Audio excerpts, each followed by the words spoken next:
नमस्कार। जय जगन्नाथ। आज आम जानिबा तुलसी वृक्ष को कहीं पूजा करा जाए। तुलसी वृक्ष केउठे आविर्भाव हैला बा तुलसी किए आमे पुराण शास्त्र गले किंबा आमर जेतेबेले भगवान भितर जेतेबेले समुद्र मंथन होउथिला सेउठु आगे आमे आरंभ करिबा तुलसी वृक्षर महात्म्य। जेतेबेले समुद्र मंथन होउथिला सेतेबेले विष बाहरी थिला एवं अमृत मध्य बाहरी थिला। जेतेबेले अमृत बाहरिला सेतेबेले भगवान विष्णु माने अमृतर रस को देखि भगवान एते भाव विह्वल हो जाइथिले जे भगवान का आखिरु अश्रु दुई टोपे झरी जाइथिला। से अश्रु दुई टोपे झरी की गोटे वृक्ष रे परिणत हैला। से वृक्ष हेउछि तुलसी वृक्ष। तापरे ब्रह्मा जी गछ को देखि ब्रह्मा कहिले विष्णु को जे प्रभु यदि आपण कर एते खुशी बा आनंदर लुहरे ए वृक्षटी आपण सृष्टि करिसेंती ताले ए वृक्ष आपणकर अति प्रिय हेबो एवं आपण ए वृक्षटको निज साथी रे मध्ये रखिबे सब दिन पय।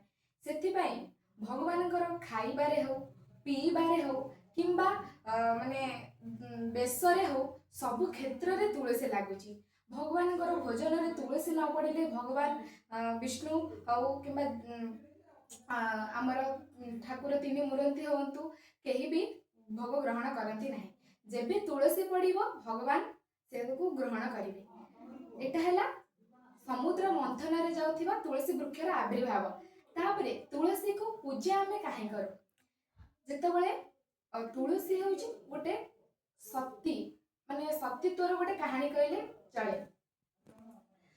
जितेबेले माता तुलसी देवी स्वामी जलंधर राक्षस कहले कि से माने पृथ्वी जेतक सब क्षेत्र रे सीए ही राजा हब ता अनुसार ए पृथ्वी पृष्ठ चल प्रचल करिबो। भगवान विष्णु चिंता कले जे ये जदि माने श्रेष्ठ हबो जदि राक्षस हुई ताले आमे भगवान सब कौन करिबो।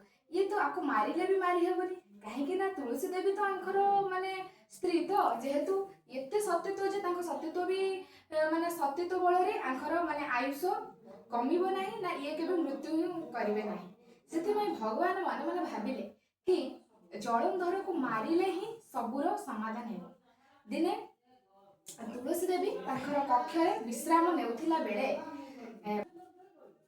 भगवान विष्णु भाबिले कि से तुलसी देवी को सतीत्व नष्ट कले ही जलंधर राक्षस मरिबो एवं सी माने राजत्व करिबो ही नाही।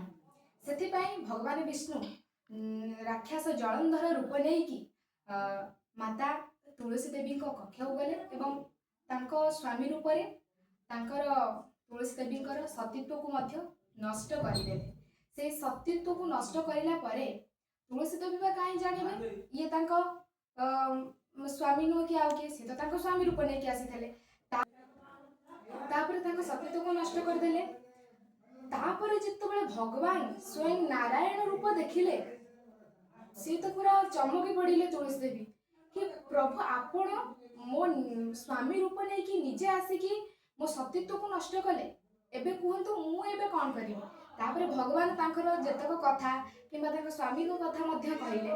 तापरे भगवान को तुलसी माता कहिले कि मोर सतीत्व नष्ट कला आउ ए जीवन बंची रहिबार किछि लाभ नाही। ए जीवनटा को मु कोन करिवि बा माने भगवान को माने पृथ्वी पृष्ठ रे मु तो गोटे असती नारी रूपे परिणत हेली एबे मु कोन करिवि। भगवान नारायण कहिले कि तुमे व्यस्त हुओ नाही समस्या अच्छी माने समाधान सुनिश्चित।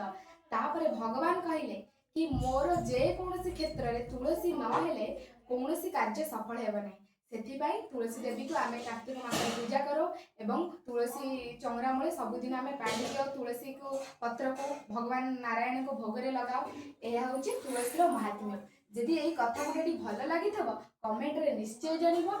आउरी एमिति भल भल भगवानकर कथा को मु आपण मानक पई नेसी रहउची। जय जगन्नाथ।